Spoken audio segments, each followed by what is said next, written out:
Olá, meus amigos do canal Sol de Assis. Estamos aqui para uma primeira live nesse canal, né, Adriana? É sim. Desde o início da pandemia que eu queria fazer a live e não sabia, né, mexer nessas tecnologias de hoje. Aí apareceu você para me ajudar, tá vendo? Mais cedo ou mais tarde a gente faz alguma coisa. E hoje a gente vai Bom dia a conversar. todos. Isso aí. E hoje a gente vai conversar, né, sobre Ângela de Foligno e a cura do leproso. E bom dia a todos que vão chegando. Daqui a pouco vamos dar um tempinho aqui para o povo chegar, o povo ir se aproximando e encontrando a live. Eu vou tentar me Calor colocar aí, mais Adriana? na sombra. Tá calor. Baixaram as temperaturas, mas ainda tá uns 30 graus. Eu já chegava quase a 40, né? Bom. Onde é que você está? Conta aí pra gente. Então, eu estou na igrejinha, aqui está ela, da Santíssima Trindade. Esse lugar é importante porque nos arredores tinha um leprosário, um lazareto, um hospital que acolhia os leprosos. E aqui ocorreu a famosa cura do leproso, que está lá no capítulo 25 dos livros do Fioretti, né? E também aconteceu a primeira experiência mística de Ângela da Foligno. Então eu quero assim, hoje a gente vai falar desses dois assuntos que aconteceram aqui nesse lugar, né? E Francisco morava no Tugúrio na época, morava no Tugúrio, que é bem pertinho daqui. E o Tugúrio está no meio de dois hospitais de leprosos, né? E ele dava assistência em todos os dois lugares. Gente, eu nunca tinha visto esse lugar, porque é um lugar turístico, a igrejinha fica sempre fechada, não tem horários para visitar, porque ninguém se interessa em vir aqui. Eu tive uma experiência muito forte no outro leprosário e eu não conhecia esse. De repente, quando eu passava na estrada, que é aqui pertinho, eu avistei ao longe, eu acho que tem uma foto aí panorâmica, Luiz, que é a vista da estrada para essa igrejinha, né? E eu disse, nossa, quanto é bonitinho aquele lugar, uma igrejinha bem simples, pequena. Fiquei com vontade de vir aqui. Essa, exatamente. Da estrada eu via isso e disse, nossa, o que será aquele lugar, né? E terminei vindo aqui. Cheguei, meu coração forte, nossa, muito grande. Aí eu leio na portinha que está escrito que foi a primeira experiência mística de Ângela. Eu já tinha lido algo sobre isso, mas eu disse, não é possível ter sido só isso aqui. Então, cheguei em casa, sabendo o nome da igreja, né? A igreja da Trindade. Fui pesquisar, e aí eu descobri que aqui era outro leprosário. Eu digo, tá explicado, porque aquela emoção, aquele coração palpitante, eu só tinha sentido em um único outro lugar, que era exatamente o outro leprosário. Né? Então... Muito bom. Deixa eu só alinhar aqui você, o pessoal está chegando. Sim. Maria Augusta Vilar. Uma coisa que eu já vou pedir aí para vocês, paciência, é que a Adriana está com um probleminha no som, e vez ou outra dá uma chieirazinha, mas nada que impeça a live, né? A gente tem aqui, né? Tá? O Neto está aí, ó. Tá peroá presente. Neto chegou. Neto, vou falar de você, Neto. Conta essa história aí depois. Que bom. Então esse é o local, né? E fica onde na Itália, exatamente? A gente está na Úmbria. É assim, ela faz parte... Assis é uma cidadezinha, comune de Assis, onde vários outros cidadezinhas, vamos dizer assim, aglomerações de casas, não estão próprias dentro dos muros de Assis, né, mas pertencem à legislação da cidade. É dependente. Então, a gente está bem pertinho de Assis, de Irivotu, que é onde tem o Tugúrio, que Francisco lá, vamos dizer, morava, né? E aqui ele vinha prestar serviço aos leprosos. Penha, bom dia, Penha.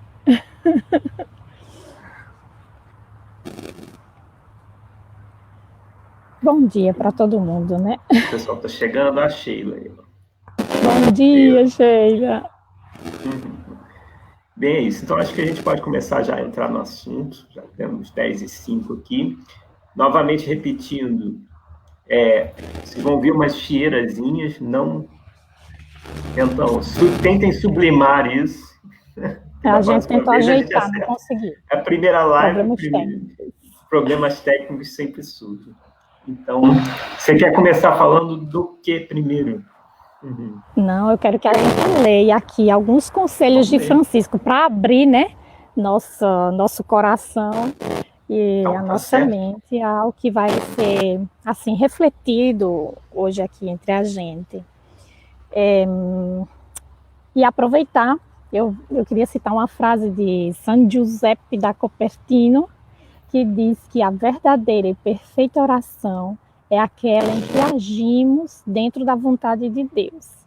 Então, esse é assim, o meu desejo para todos nós, que a gente possa compreender a vontade dele e ter a força e a coragem para seguir, né? Então, aqui vamos dar uns 3 conselhos, ele tem vários, com admoestações, né, como falam lá nos escritos dele, e depois a gente começa. Escuta, Luiz, você quer ler o primeiro? Leio sim, leio o primeiro aqui. Humilde servo de Deus.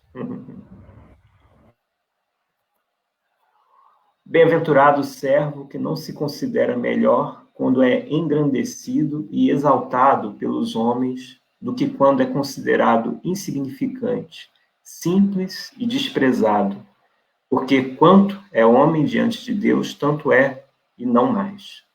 Ai daquele religioso que é colocado no alto pelos outros e não quer descer por sua própria vontade.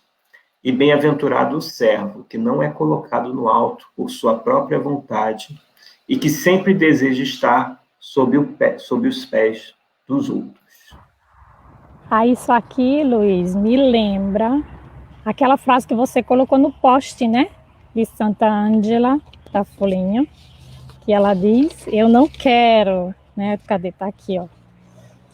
Eu não pretendo servir nem amar em vista de um prêmio.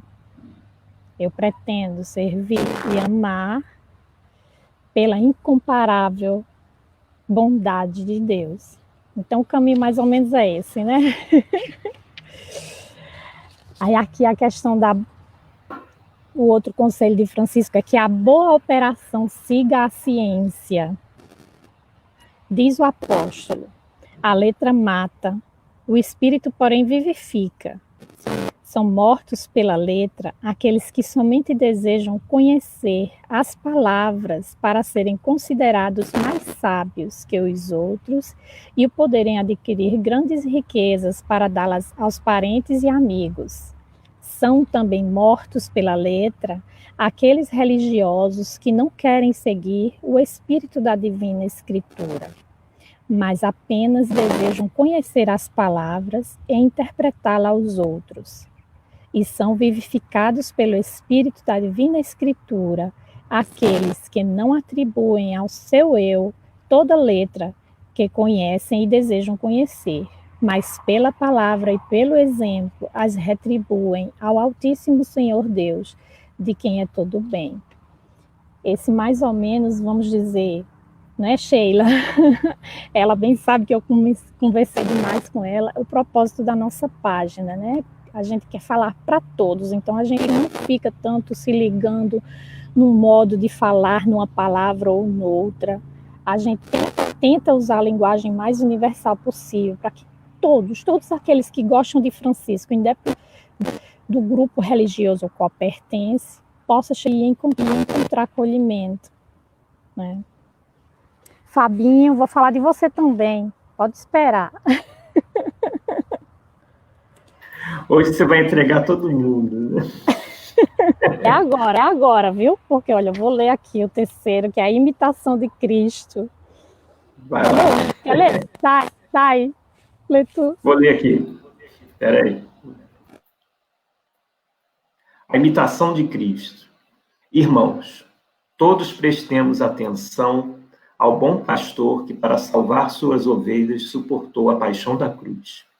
As ovelhas do Senhor seguiram-no na tribulação e na perseguição, na vergonha e na fome, na enfermidade e na tentação, e em outras coisas mais. E, a partir disso, receberam do Senhor a vida eterna. Daí é grande vergonha para nós, servos de Deus, que os santos tenham feito as obras, e nós, proclamando-as, queiramos receber a glória e a honra. Aí aqui eu vou contar para vocês, né, que eu, na vida prática, recebi um bom puxão de orelha. Eu comecei os episódios aqui da página em 2018. E naquele mesmo ano eu fui no Brasil. Alguns amigos me encontrar lá na minha cidade. Entre eles estava Fábio e Neto. Tinha também Elemara, né, que veio com a família inteira. E o apartamento que eles ficaram, era de uma amiga de Neto, era perto da praia. Tá bem pequenininho aqui para mim, pro celular, não consigo ler. Mas os dois já apareceram, né? E eu cheguei um dia de manhã para buscar eles para ir almoçar na casa da minha tia. Não sei se ela chegou aí já. Eu vi uma tia minha, a outra você ainda não colocou ela. E quando eu cheguei lá, eu disse, Neto, cadê Fábio? Neto disse, está na praia. Fábio não voltava, se perdeu na praia. E aí eu disse, Neto, vamos buscar Fábio, porque senão, né, era longe, a praia era meio que deslocada da cidade. A gente desceu. Para chegar na beira-mar, a gente tem que atravessar um terreno. Aí eu atravesso com o Neto esse terreno, tinham 3 cavalos. Eu penso que era pai, mãe e filho, porque tinha um menorzinho, né? E a gente atravessou tranquilo esse terreno. Chegou lá, encontrou o Fábio, ele estava tirando fotos da praia e conversamos um pouco e voltamos. Na volta, eu não sei porque Neto partiu na frente e eu e Fábio atrás. No terreno não tinha mais 3 cavalos, um estava quase na beira-mar e outros 2 estavam ali pastando naquele terreno, né? Faço com o Fábio. O cavalo que estava na praia vem correndo com toda, sabe? E aí ele dá uma curva na frente da gente. Pronto, o meu primeiro pensamento foi, ele vai passar por cima. Porque ele vinha muito rápido. Aí ele chega na frente da gente, ele freia. E abaixa a cabeça assim, ó. Eu tava morrendo de medo, vou confessar, né? E aí eu disse, Fábio bem tranquilo, sereno, começou a fazer um carinho no cavalo. Aí eu pensei, é o momento. Fui saindo de fininho. O cavalo deu um pulo, se colocou na minha frente e abaixou a cabeça de novo. Eu disse, acho que eu não vou ter escolha. Aí eu criei coragem e também fiz um carinho no cavalo. Dali ele foi embora. Pronto. Aí Neto do outro lado do terreno, morrendo de rir de mim, dizendo assim, isso é que é ser uma franciscana fajuta. Franciscana de Araque. E aí eu disse para ele, ó, eu disse que eu sou franciscana, eu não sou Francisco. Então ali naquele momento que eu estava iniciando o trabalho, a vida me mostrou, ó, Neto rindo aí. A vida me mostrou, Adriana, fica na tua, que tu é só contadora de causos, né? E é aqui por isso que eu quis trazer esse conselho de Francisco, porque para mim eu recebi assim, experienciando. Então, a gente pode começar, então, a falar sobre os leprosos, né? Aqui Como ele era a botou aqui, situação? ó, o Neto. Você vai ter que ler Ele para não mim. deixou, ele não deixou ela passar enquanto ela não fez um carinho nele. Foi isso, Enquanto isso, isso. ele rindo, nem te protegendo, né? Mas, Neto, ele usou você também para me dizer que eu sou uma franciscana fajuta, né? Assim eu recebi. Ah, minha tia lembra da história, tá vendo? A gente ia almoçar na casa dela.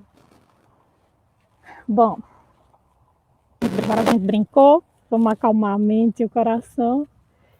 E eu Vamos ao digo esse lugar leproso. para ensinar para a gente, né? Como era a vida dos leprosos no período medieval? Era uma doença sem cura. E ela não escolhia a quem contagiar, né? Então, ricos, pobres, nobres, todos eles estavam ali à mercê daquela doença. E eles eram proibidos de permanecerem nas cidades quando contagiados. O prefeito da cidade dever de caçar, né, de procurar até dentro das casas os leprosos e expulsar das cidades. Naquele momento, o nobre, o rico, perdia a vila, perdia o palácio, perdia todos os seus bens. Ele não tinha mais direito a nada.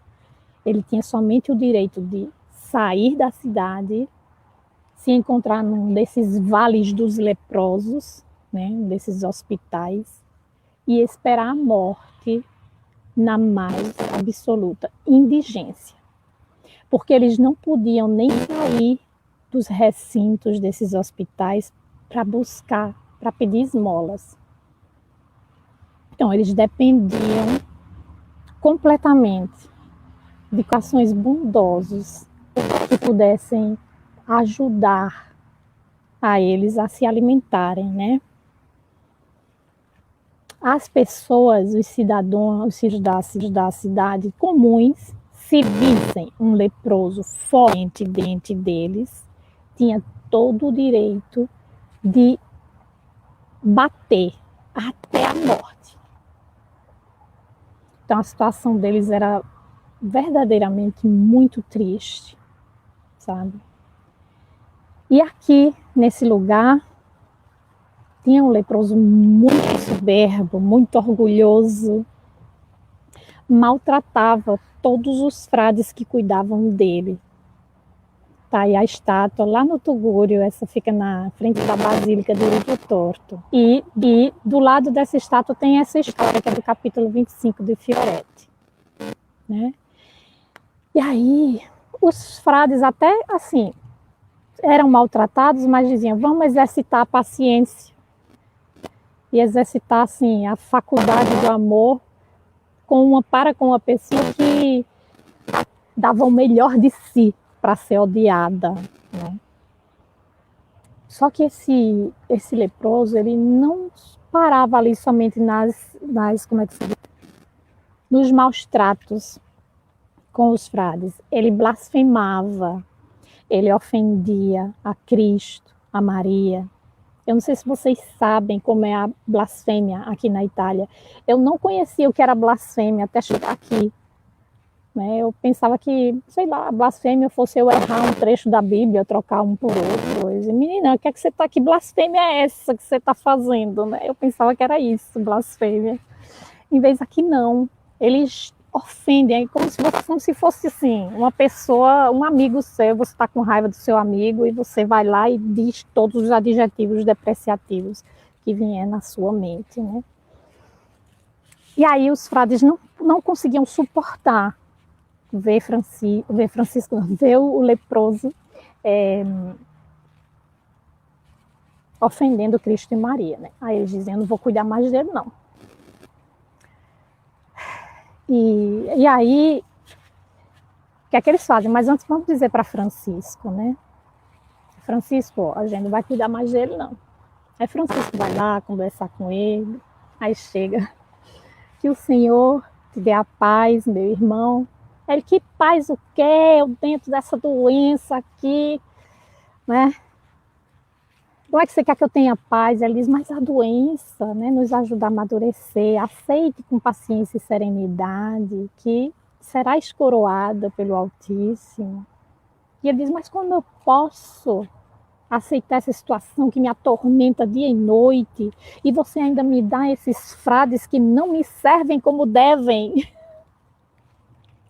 Aí Francisco diz, vê que ele está, né, vamos dizer assim, influenciado pelo maligno, faz uma prece, depois chega para ele e diz, meu irmão, deixa eu cuidar de você.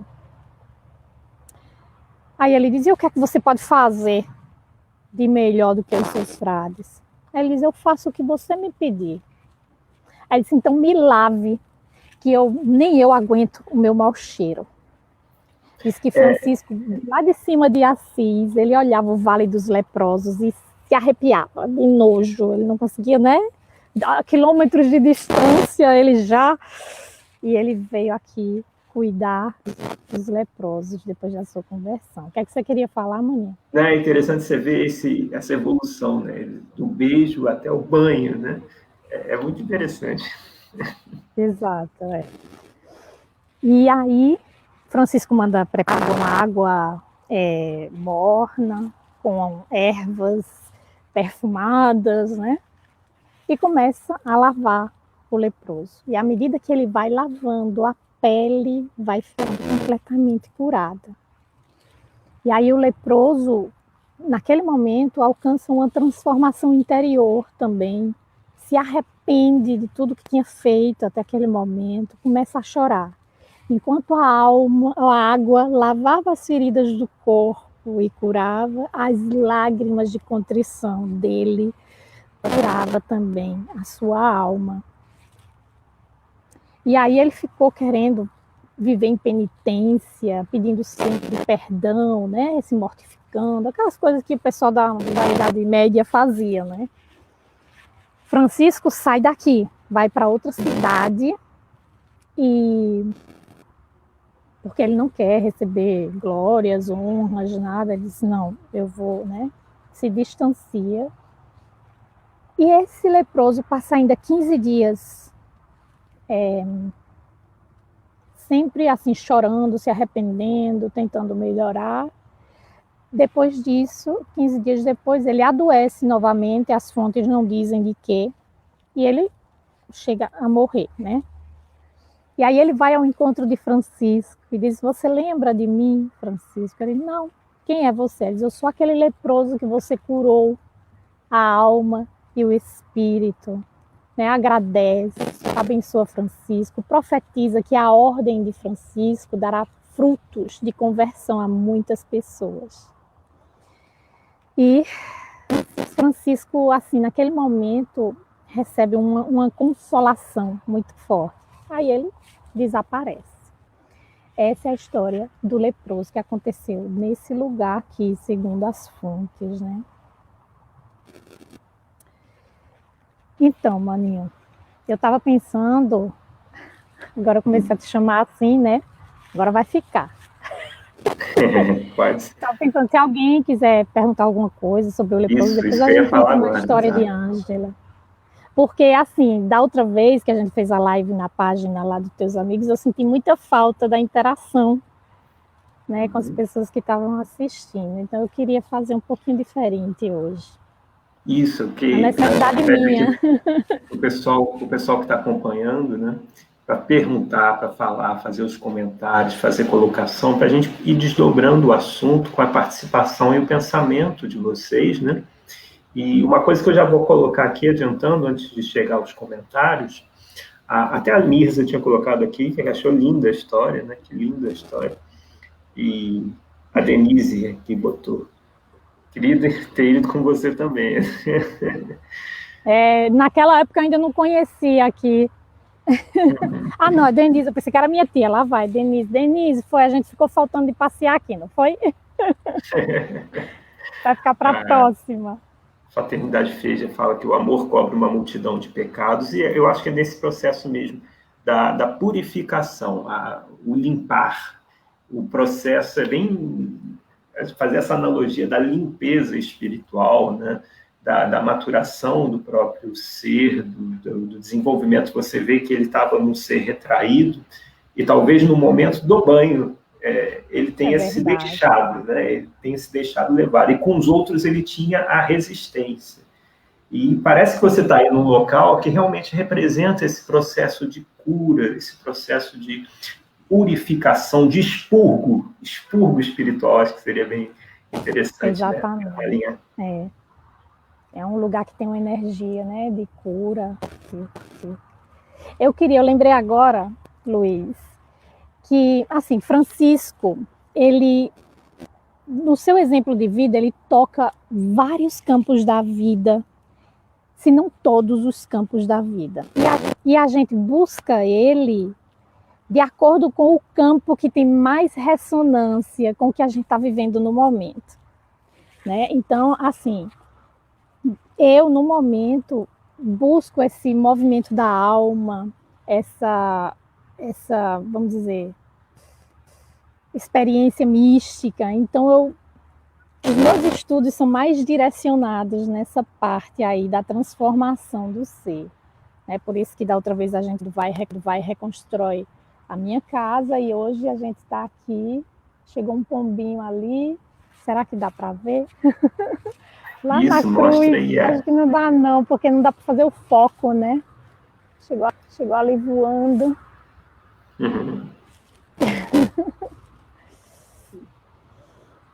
Então é isso, assim, e eu tenho assim uma imensa alegria de compartilhar minhas reflexões com vocês, né?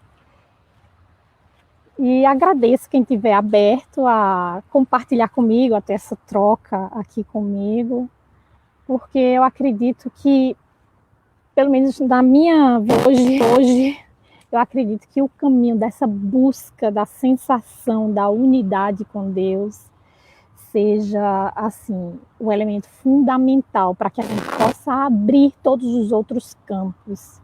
Francisco, porém, em um só campo não é o Francisco total que a gente, né, espera. Então, a gente precisa, sim, estudar todos os aspectos, mesmo focalizando na parte assim, que mais toca o coração da gente.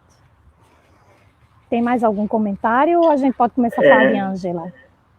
Não, a Denise Vilar falou aqui, fala também de o Folhinho e de Ubaldi, se você quiser fazer alguma conexão.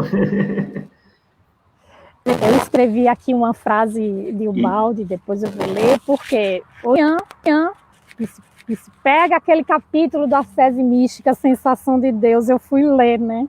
Aí anotei umas frases dele aqui também. E outra coisa, a Denise que colocou, né? Queria ver você falar da nossa medita. Os cheiros. O que é medita?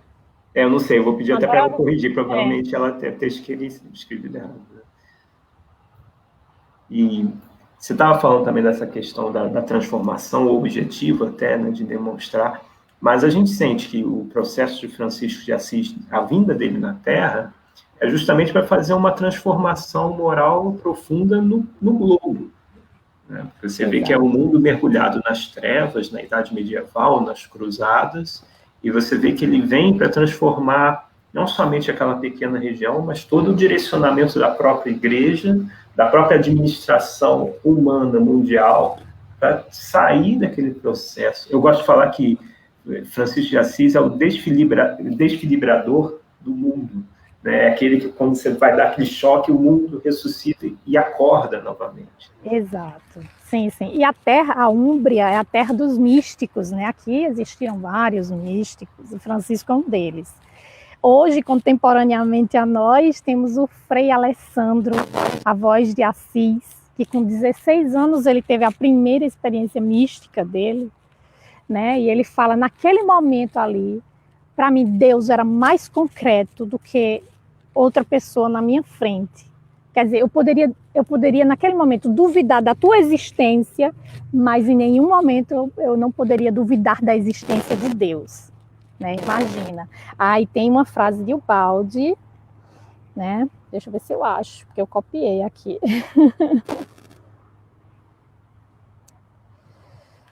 Acho que eu não vou achar.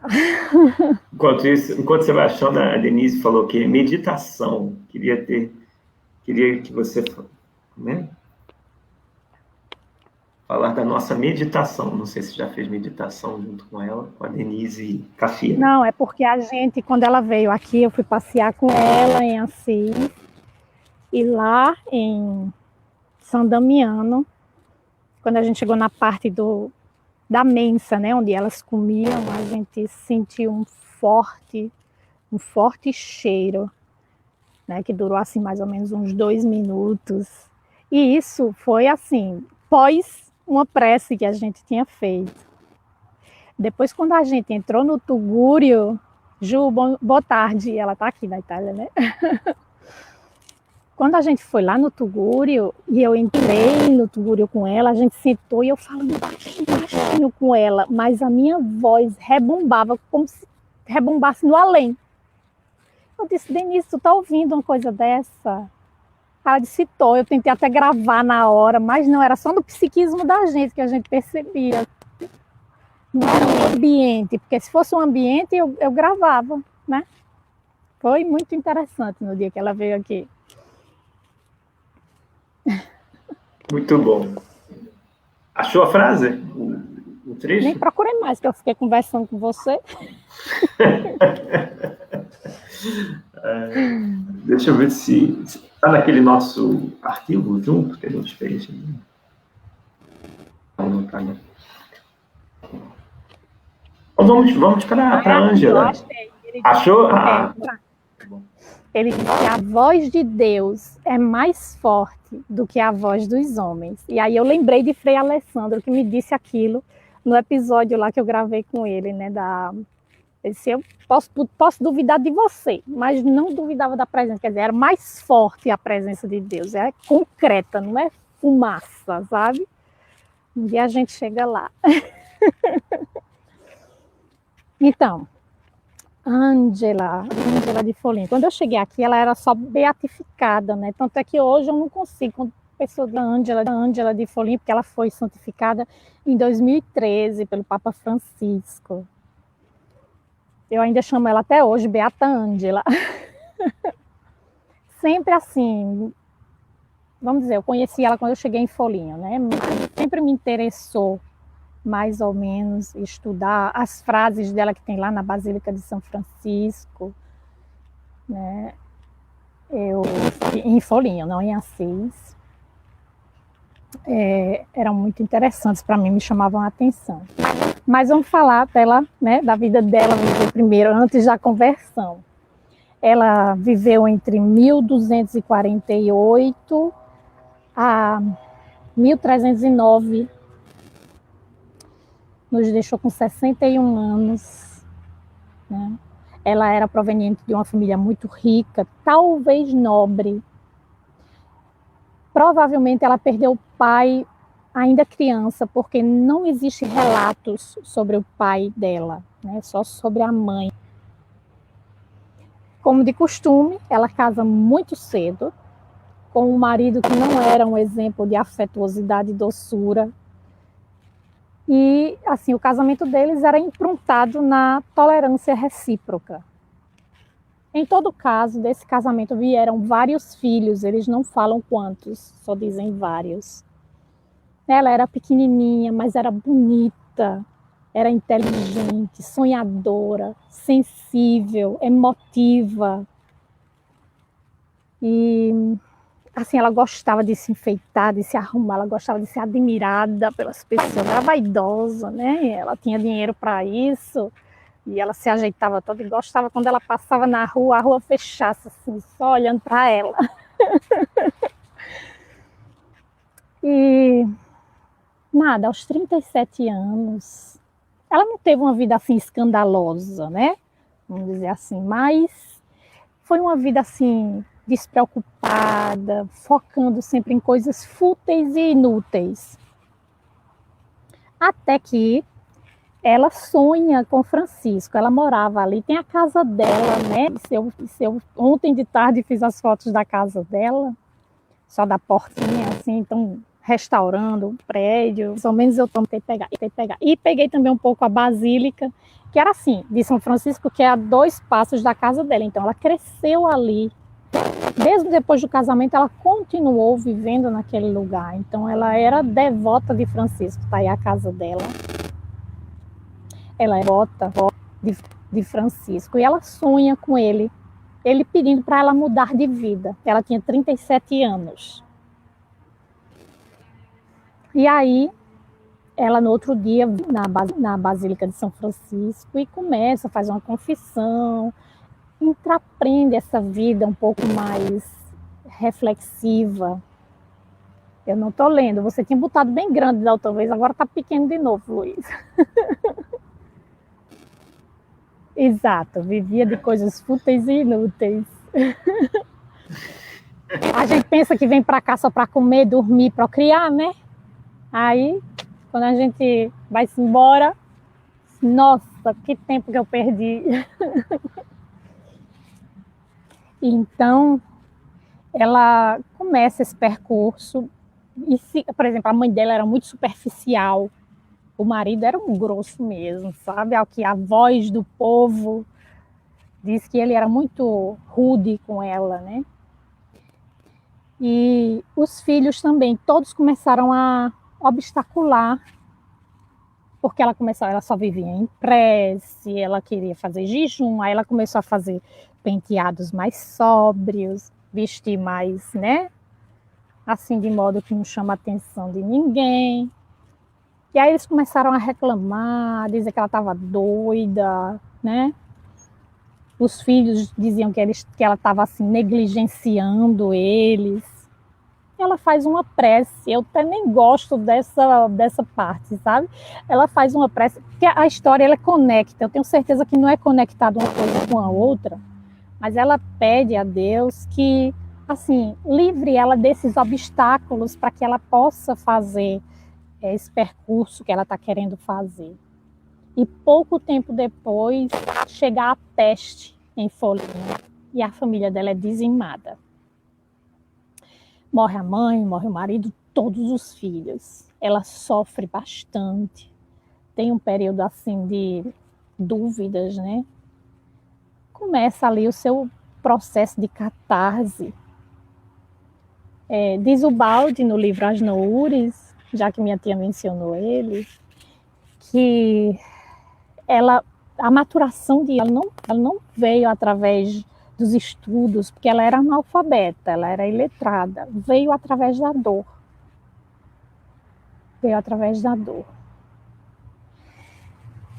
E, enfim, passaram 5 anos, ela faz uma peregrinação para Roma, em 1291, que está aqui escrito na igrejinha, vai primeiro para Roma. No verão do mesmo ano, ela entra na 3ª ordem franciscana, que é a ordem dos laicos, né? E vai morar, vende tudo, as casas, as vilas, as terras da família, vende tudo e vai e dá aos pobres.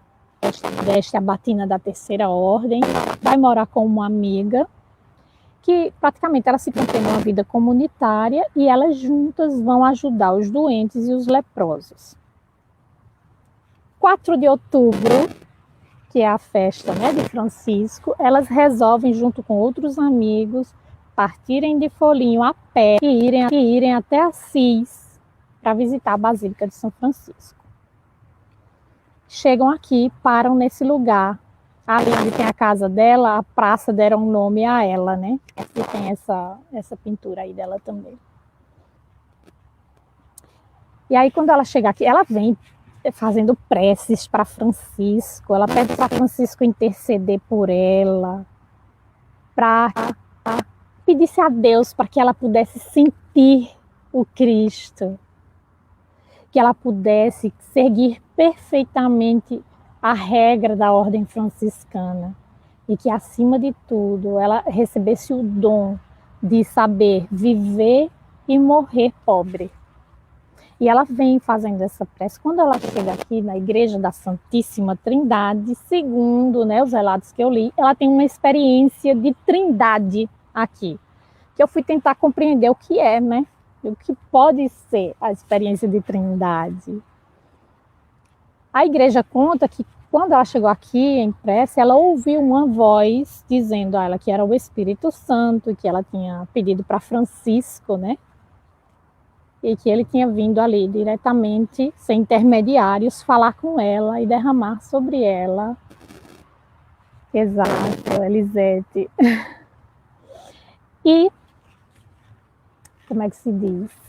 Ia derramar sobre ela uma grande consolação que ela jamais tinha sentido antes na sua vida. Aqui começa a primeira experiência mística de Ângela, das maiores místicas do período medieval, se não a maior dos relatos cristãos, né?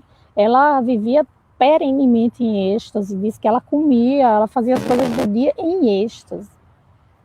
Né? E sabiam que eram vários êxtases, não era um só, eram vários êxtases. Por quê? Porque assim, ela tinha um intervalo mínimo de um para o outro e a sensação era nova, a experiência era nova, a visão que ela tinha era nova a todo momento. Então eram vários êxtases contínuos que ela tinha, né? Mas voltando aqui à igrejinha, ela começa a ouvir essa voz, sente um grande amor dessa voz por ela. E ela fica assim, achando que não é o Espírito Santo. Porque ela sentindo aquele amor todo, ela ia terminar tendo vanglória. Aí a voz diz para ela, tente sentir vanglória. Aí ela diz que fica assim, e tudo que ela vê naquele momento são somente as próprias sombras. E ela parte daqui, essa voz vai conversando com ela, diz, eu vou ficar conversando com você, você não vai poder se entreter com seus amigos. Eu vou falar com você até você entrar pela segunda vez na Basílica de São Francisco. E vai conversando, dizendo umas coisas, outras que eu não vou lembrar aqui tudo, sou só uma contadora de história. E quando ela entra a primeira vez na Basílica, ela vê Francisco abraçado, assim Cristo levando Francisco nos braços, né? Ele diz, é assim que eu te carrego, né? E muito mais do que os teus olhos da carne podem ver. E quando ela entra pela segunda vez, aí ele, templo meu, né? Amor meu, eu te deixo no que concerne, no que se refere a essa atual consolação, mas no futuro eu jamais te deixarei se você me amar. E aí ela sente aquele destaque. O que é a experiência de trindade? É a experiência de unidade com Deus, através também da totalidade. A gente aprende tanto com Crispim, não é, Luiz, que Deus é unidade, totalidade e individualidade. Então, ela faz essa experiência assim. É que ler aqui, eu vou ler aqui um trechinho que ela ouve. Pediste ao meu filho Francisco e eu aqui estou. Eu sou o Espírito Santo. Venho para te conceder consolação como jamais sentiste antes. E seguirei contigo até a igreja de São Francisco. Quero falar contigo ao longo deste caminho. Não terminarei de te falar e você não poderá fazer outra coisa. Não me distanciarei de ti até o momento em que você entrar pela segunda vez na igreja. Só então te deixarei, o que se refere a esta presente consolação. Mas jamais no futuro me distanciarei de ti, se mais. Exato. E aí me fugiu uma coisa que eu queria te falar, mas vai aparecer de novo. E aí quando ela vive esse processo de unidade com Deus, ela tem a sensação, o que eu ia dizer, ecco, lá vou eu falar em italiano. Todo mundo sabe que Deus, né, está imanente em todos nós, mas uma coisa é saber, outra coisa é sentir. E o processo místico é isso. O processo místico é chegar à sensação de Deus. Aí se traduz pela Igreja Católica como uma trindade, né? Quando ela sente o destaque lá na Basílica de São Francisco, eu acho que a pessoa se sente vazia, né? No mínimo, imagina. E ela grita, ela começa a gritar como se estivesse histérica. amor desconhecido, porque é realmente um amor desconhecido, a gente nem imagina que amor tremendo seja esse, né? Por que me abandonas, né? E ela fica querendo morrer, fica lá gritando, e aí chegam as pessoas, o primo dela, Arnaldo, que era um frade franciscano, chega na hora, barra ela, manda ela ir embora e nunca mais voltar, pelo amor de Deus. Todo mundo pensando que ela estava doida, tinha tido uma crise de histerismo ali, né? Ela volta para Folinho, em todo caso, sentindo essa grande consolação. E a partir daí, um ano depois, o primo dela é transferido para a igreja de São Francisco em Folinho. E ela se confessa com ele, conta como foi a história, e aí ele percebe que não era loucura dela. A partir daquele momento, ele se transforma no confessor dela, no orientador espiritual e no escritor, porque como ela não sabia escrever nem ler, todas as experiências de êxtase que ela tinha, ela contava para ele no dialeto. Ela não falava nem italiano, gente. Ela falava no dialeto, assim, arrastado de Folinho, daquela gente bem simples mesmo, sabe? Ela falava no dialeto folignato e ele traduzia para o latim. Imagina. Então, quer dizer, a gente tem 2 filtros para falar de coisas muito altas. No livro dela, eu até trouxe aqui, aqui, ó, o livro. A Luiz botou maior para. No livro dela, eles dizem continuamente que não existem palavras para expressar a grandiosidade das revelações que ela tinha no momento do êxtase. Aí você imagina, ela já tinha dificuldade em se expressar. O primo, logicamente, transcreveu o que ele entendia do que ela, né, falava. Mas já deu bastante coisa para a gente meditar.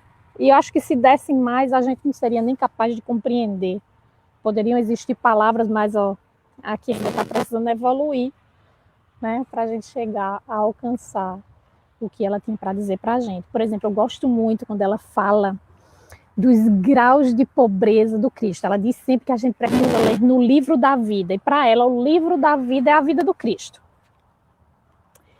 Então, ela falou assim, que Cristo teve 3 graus de pobreza. A gente não consegue fazer o primeiro, mais raso, assim, a gente ainda não consegue. Que era o de não querer possuir nada de material na terra. Ele não queria casas, ele não queria terras, ele não queria plantações, ele não queria nada. A segunda e mais alta pobreza do Cristo era aquela que ele não quis ter nenhum amigo ou parente que tivesse o poder de tirar ele do martírio da cruz. Aqueles poucos que ficaram ali para a consolação dele não tinham o poder para isso. E a mais alta e perfeita pobreza do Cristo é aquela que ele era todo o poder, ele tinha todo o poder. O ladrão chega na cruz e diz assim, você tem todo o poder para se salvar, porque não sai daí.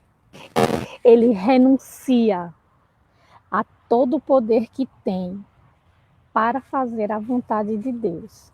Porque ele sabe que a gente pode ter o poder maior que existe, né? Você está naquele despertar da consciência tão alto que você tem essa sensação de unidade com Deus, então você tem esse poder que emana de Deus, mas eu não uso porque ele não vale nada se eu agir contra a vontade de Deus.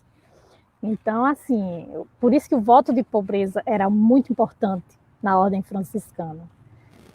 A gente fica vendo só o primeiro, né? O primeiro nível, mas o voto de pobreza é tão profundo ao ponto que a gente precisa renunciar. Ou seja, não renunciar, mas fazer com que a nossa vontade seja isso aí mesmo, humildade máxima. A nossa vontade esteja em perfeita sintonia com a vontade de Deus. E é interessante também esse, né, da biografia dela ditada ao Arnaldo, né? Mas esse arrependimento e essa vergonha da vida anterior, Como é que ela tratava a gente? Sim, e ela, né, se envergonhava muito, mas os relatos dizem que ela não, assim, a confissão dela é confissão, a gente não sabe tanto que ela, né, errou, mas diz que ela se envergonhava demais do que tinha feito. Quem sabe lá o que ela fez, né? O que a gente sabe é aquilo que eu falei, que a vida não era isso, mas ela vivia de futilidades. Talvez ela se arrependesse de ter perdido aquele tempo, embora 37 anos, poxa, né? Vamos dizer que é uma boa idade para começar o amadurecimento. Nem me fala, porque eu fiz agora, 37. Ó, tá vendo? Tá na hora aqui, ó. A gente tá no lugar certo.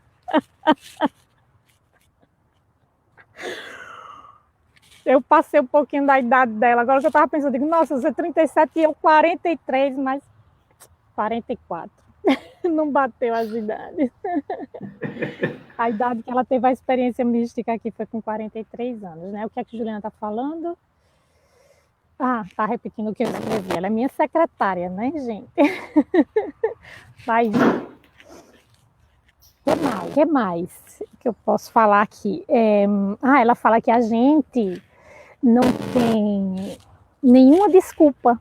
Todo mundo é capaz de amar a Deus. Que Deus, assim, não nos pede nada além do que amar a Ele. E ela fala também que Ele mesmo é o amor da alma. Tem um outro relato dela que ela fala que, por mais que ela se sentisse toda amor, ela sabia que aquele amor provinha de Deus, ou seja, ela era somente um instrumento, né? Então, quer dizer, o amor, Deus é intrínseco, né? Está em toda parte também. Ela percebeu também que a experiência da Trindade é que a Trindade, ela é coletiva e indivisível, né? Então, Deus está em toda parte. E no nosso interior a gente pode buscar esse amor. E a primeira coisa que a gente precisa fazer é amar a Ele, é manifestar esse amor em direção a Ele, porque amando a Deus profundamente, verdadeiramente, a gente abre todos os outros campos da vida, né? E a gente age com a vontade dele. Na nossa vida prática aqui, vamos dizer, quando a gente começa a gostar de alguém, o que é que a gente faz, Luiz? A gente fica fazendo a vontade daquela pessoa, né? A gente se anula praticamente, aquela pessoa, a gente tem que agradar de todo jeito. Então vamos agradar a Deus, que pelo menos aquela vontade dele não tem erros, né? A gente fica aí seguindo vontades de pessoas que erram como a gente e termina errando pelo outro. E a gente tem que errar, já tem tanto erro da gente mesmo, né? Errar ainda pelo outro, aí já fica mais complicado. Então, assim, verdade. A obra dela é toda em cima dessa busca, dessa sensação mística de Deus em nós e para que o amor floresça. Tem outra frase aqui que eu copiei. Rapidinho, Adri. Tem uns comentários aqui. Ó. Sim. Antes de você entrar em outra linha de pensamento. Quanto esclarecimento abrangente do que significa voto de pobreza. É verdade, né, que a gente só pensa no aspecto material, mas parece-me, né, que a Ângela faz todo o processo, né? Ela faz esse voto de pobreza familiar, o voto de pobreza material, e depois vai desdobrando esse voto de pobreza para outros aspectos da vida, né? Não somente e puramente o material. Né? O Neto aqui colocando, né? Só temos esse poder quando nos interessa usá-lo. É verdade, Neto. Tem aqui uma frase de Ângela, ela diz assim. Sim, eu vou completar aqui o comentário de Neto. Pode, vai lá. Nada nos é necessário, só Deus. Necessário é para nós encontrar Deus e depositar a nossa mente nele. E ela diz assim, que sem a luz de Deus, o homem se salva. É importante a abertura da consciência, gente. Eu acho que é essa coisa mais importante que tem para desdobrar todos os outros processos. Aí ela diz que esta luz faz movimento, o homem movimente os seus primeiros passos e também ela conduz o homem no vértice da perfeição. A nossa busca tem que ser essa, né? E é o interesse, Vai, o que ele coloca aí. falou, Sim. a questão que ele falou do interesse, que é muito interessante. Exato, Exato. botar à vontade. Se realmente você não tiver, né, ligado a uma questão de busca, você vai estar estacionado. A Elisete aqui, ó. Não dá nem para imaginar esses níveis, estamos ainda tão longe. Sim, Você acha mas que a gente está longe? Você acha que a gente está longe? Eu acho que a gente está longe, viu? Mas, Poxa! Vamos dizer assim, que o inefável é inevitável, né? É um caminho que todos nós chegaremos lá. Mais cedo ou mais tarde a gente consegue a compreender e, acima de tudo, a sentir. Não basta compreender. O essencial é sentir. Aqui a Juliana botou um trecho, mas talvez não apareça tudo. Ah, não, apareceu. Sabe o que mais me deixa enternecida? A abertura da figura feminina em buscar Deus dentro e não fora. E com todas as experiências que a vida nos propõe, ainda teve o despertar, com toda a dor e sofrimento da condição de mulher naquele tempo. É verdade, né? A gente tem que lembrar. É sim.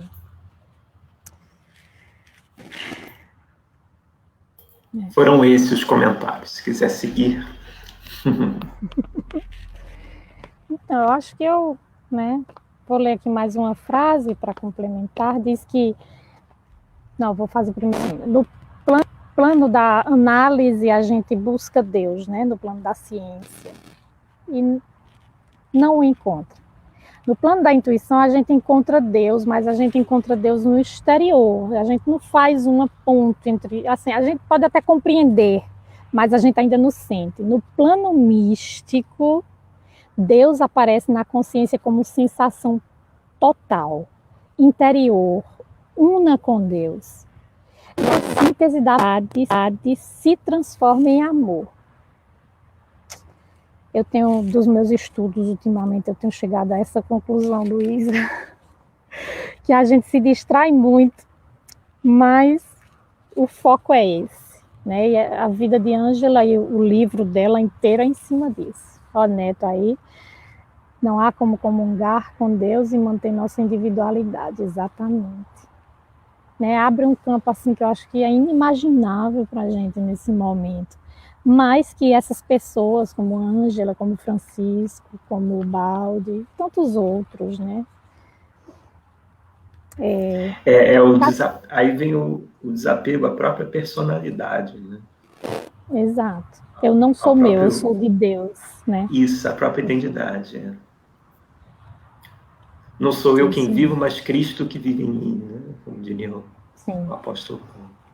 Quer dizer, o recado foi dado e repetido 1000 vezes. Quem quiser ouvir, aqui, ó, eu copiei outra frase que diz que o todo está saturado da verdade. E a alma foi feita para ouvir essa verdade. Quem não escuta, né, porque ainda não rompeu a crosta que pode, assim, que impede o ouvir, né? Quem tiver ouvidos, que ouça.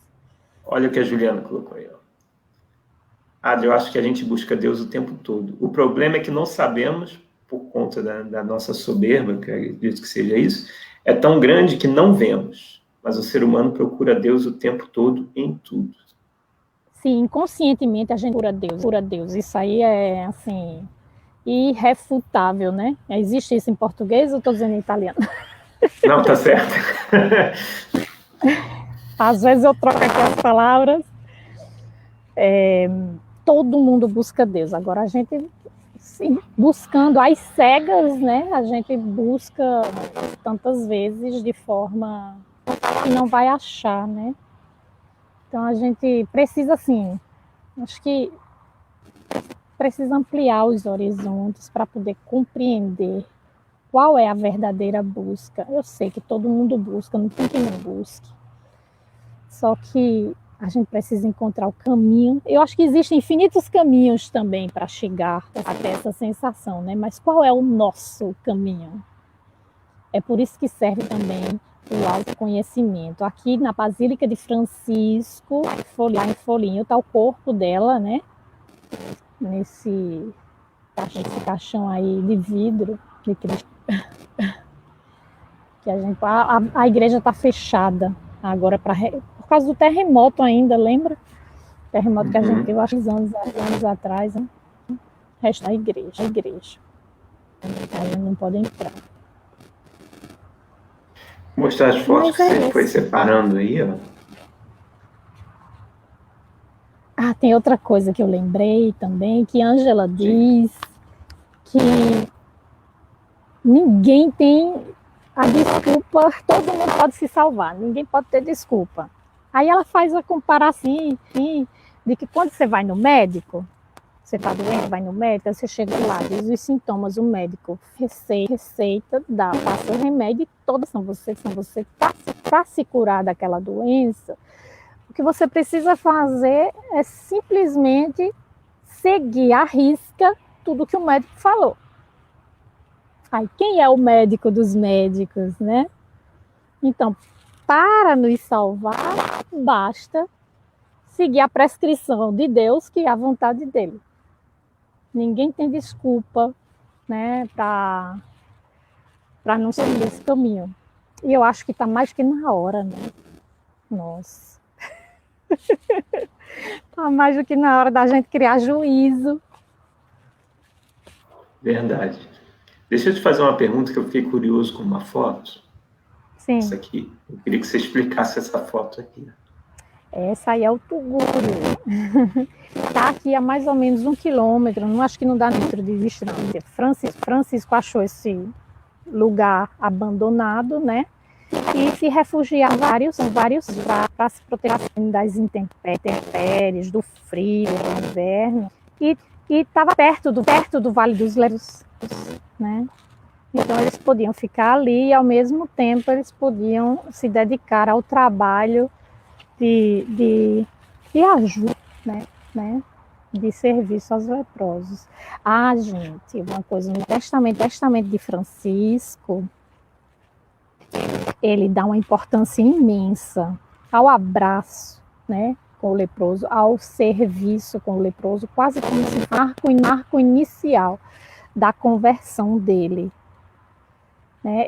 A memória dele, além do testamento, ele enfatiza mais o serviço aos leprosos do que o encontro com o crucifixo de São Damiano. É como se ele transferisse o encontro de um crucifixo de madeira pintado pelo encontro com o crucifixo vivo e presente, representado nos rostos desfigurados dos leprosos, né? No sofrimento ali, no serviço aos seres humanos que eram mais desprezados da época no início.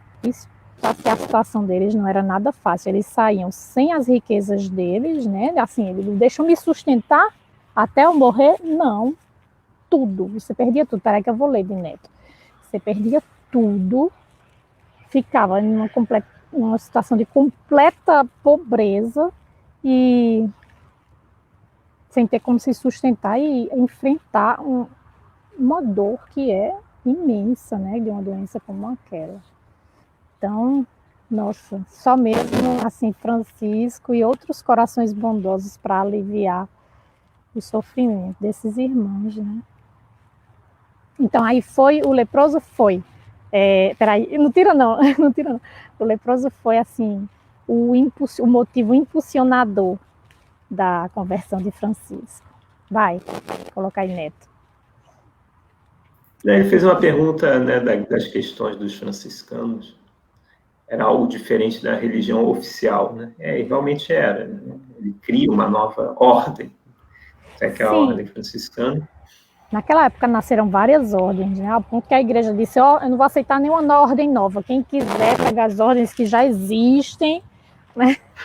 E sigam aquelas. Mas, assim, e quando a gente lê, eles dizem a religião de Francisco, é como se fosse uma religião separada, né? Mas eles só estão querendo falar assim, o movimento franciscano, né? Mas vamos dizer que mais do que uma religião, era uma conduta de vida que Francisco apresentava para a gente. E que o momento histórico era aquele que era, para ele não ser considerado herético, né? Ele precisava se apoiar na Igreja Católica, né? Mas, nossa, eu digo e repito continuamente, Francisco é universal. E caso ele não tivesse essa humildade, né, de abraçar a igreja à época, ele seria perseguido, com certeza. Sim. Provavelmente seria perseguido. Muito bem, você não quer mostrar aí para a gente ir finalizando, dar uma caminhada aí em torno da igrejinha? Sim, eu falei tudo, né? Agora vamos passear. O lugar é pequeno, minúsculo, mas quem tem percepção encontra assim, um ambiente espiritual assim imenso, né? Imenso. Aí agora eu vou passear e não vou falar, porque da outra vez que eu caminhava e falava, ficou ruim, né, Luiz? Não, pode, acho que aí não é tão distante, acho que não vai dar ruim. Qualquer coisa eu te aviso, calma. Mas eu já falei demais. Aos irmãos que acompanham os chiados, da próxima vez ela ajeita. Os chiados que foram dando. Ai, teve chiado, foi, você não falou mais nada, eu pensando que estava tudo eu deixei, senão ia te desconcentrar. Vamos virar a câmera aqui. Deixa eu ver se eu sei fazer, se eu me lembro. Cadê? Eu vou terminar saindo daqui, viu, Luiz? Não me abriu o que eu queria, não. Peraí. Não, faz o... Achei. O Neto falou assim, cuidado que pode ter cavalos por aí. É isso, eu levei o maior puxão de orelha do cavalo, né, Neto? Agora então, a gente aqui, nesse lugar, uma casa só.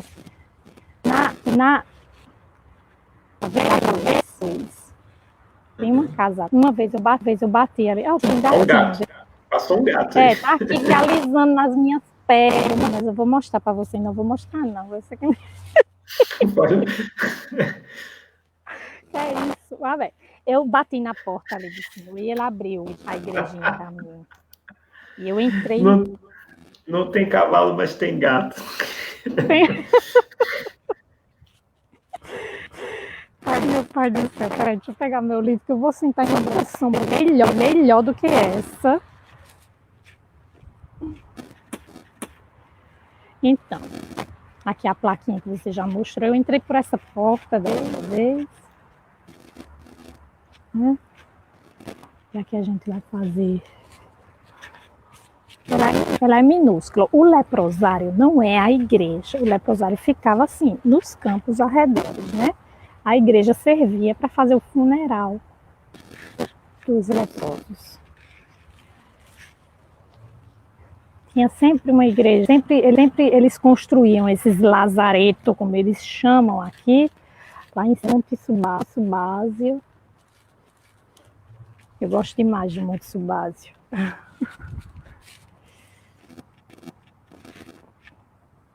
Os lazaretos ficavam sempre perto de uma igreja, né? Aí tem o lazareto de São Feliciano, que era onde Ângela cuidava dos leprosos. Tem o lazareto, esse daqui da Santíssima Trindade. Tem o lazareto de Santa Maria Madalena, e assim por diante. Ali, não sei se dá para vocês verem, ao longo da montanha tá assim, ó. Dá para ver, Luiz? É ruim que aqui a gente não pode dar um zoom, mas a cidade tá ali. É pequenininho. Francisco a Clara são 800 metros. Ah, legal. E tá uma na ponta, outra na outra. Um Assis é realmente pequena. Muito tem uma bom. pessoa voando no parapendio, o tempo tá assim, sereno, eles fazem esse esporte no Monte Subásio. O que mais? Tô vendo aqui, ó.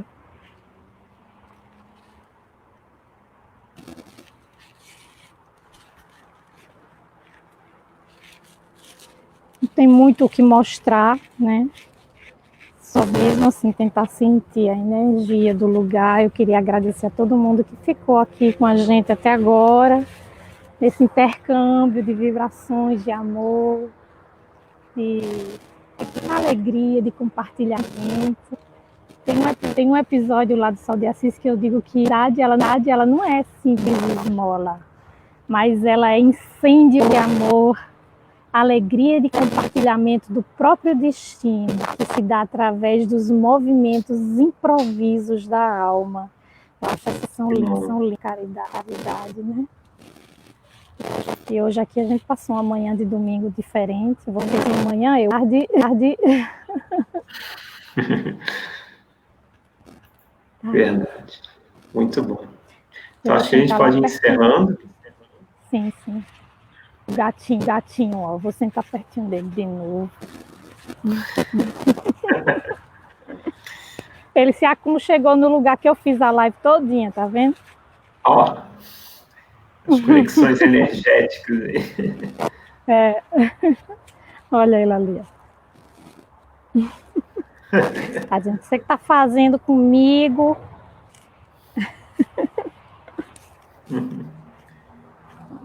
Tá aqui. Leva o gato para casa, para os filhos. Da câmera. Vê se tu consegue aí virar a câmera para a gente se despedir. Foi muito bom conhecer a história de Ângela, que a gente realmente não conhece. A cura do leproso também não é conhecida. O conhecido é o beijo, né? É a outra situação que Francisco passa com o leproso, sim. Ainda nos momentos iniciais de sua conversão. Né? Esse é um momento mais aí mostra um Francisco mais maduro, vamos dizer assim, né? E que já está, né, de braços abertos a essa comunidade dos leprosos. E que bom que a gente possa, né, na próxima vez também pegar essas histórias desconhecidas nossas, né, que não são muito divulgadas, para a gente ir conhecendo mais da vivência de Francisco. A Sandra aqui, ó, Sandra Coronado. Oi, Sandra. Participou com a gente da outra vez, né, lá na página Espíritas de Petrópolis. Oi. Então, eu queria só dizer uma coisa. Francisco, no Testamento, diz assim: quando eu vivia no pecado, né, somente ver os leprosos era amargo para mim.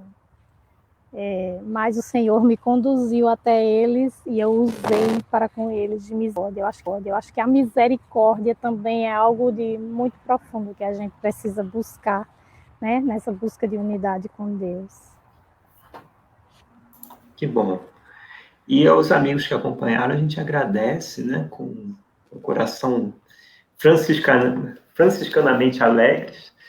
E da próxima vez a gente ajeita melhor as questões técnicas, mas nada que impedisse a aproveitar o encontro. Não, o pessoal acompanhou aqui, firme. E que bom que a gente pôde ter esse encontro com você.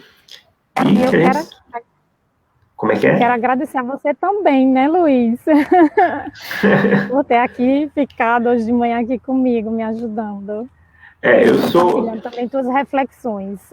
Eu sou leigo, assim, eu conheço, né, rasamente Francisco. Algumas questões a gente conhece mais profundamente, mas eu fico aqui, né, para poder sugar de você esse conhecimento e essa ternura franciscana dessas terras, né? A gente precisa ainda comer muito feijão com arroz para entender profundamente, né? Como você falou lá no início, né, da imitação de Cristo. Exato. A gente vai tentando. No caminho, né, a gente vai aprendendo. Que bom. Então, o pessoal está aqui se despedindo. Grato pelas informações. Adquirimos mais conhecimentos, paz e bem. A Denise Vilar. O Célio, muito bacana, paz e bem. A Juliana, que bom. E a Sheila aqui também se despedindo. Gratidão pela belíssima live, sempre aprendendo. Faz tempo que não vejo Sheila. É isso, ano que vem, se Deus quiser, a gente vê, né, Luiz? Vamos esperar no melhor. Algum recadinho final ou não? Não. Então, só assim, eu fiquei pensando, da outra, pediram para eu cantar, né? Aqui não tem ninguém, eu não cantei porque tinha turista. Aí eu viro assim, a câmera para a igreja e canto, e você finaliza com a música, para a gente entrar num clima. A arte, né, é a expressão de Deus. Então, assim, eu pensei a gente usar esse lugar da energia de cura que ele tem e juntar com a arte para que todo mundo saia daqui com o coração assim pleno das vibrações que a emana. Vou pedindo logo desculpa porque eu não sou cantora, né? Mas o que vale é a intenção. E eu prometi para minha amiga, porque ela está em Assis hoje, ela disse, eu não vou ver a live, mas eu vejo depois. Ela me pediu da outra vez para cantar, mas você cante. Tá, vamos lá, né? Agora eu vou ligar aqui, vocês ficam vendo as imagens e... Tá certo. Aí você finaliza. A gente, ó, beijo em todo mundo, beijo. Paz e bem. Vamos lá, deixa eu virar de novo a câmera. Tá. Vou cantar Dolce Sentire, como ela pediu, né? Tá certo.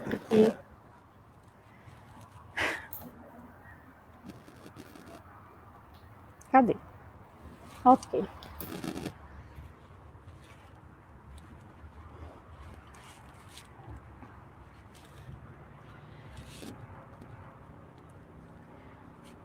Dolce sentire come nel mio cuore ora silente sta nascendo amore. Dolce capire che non son più solo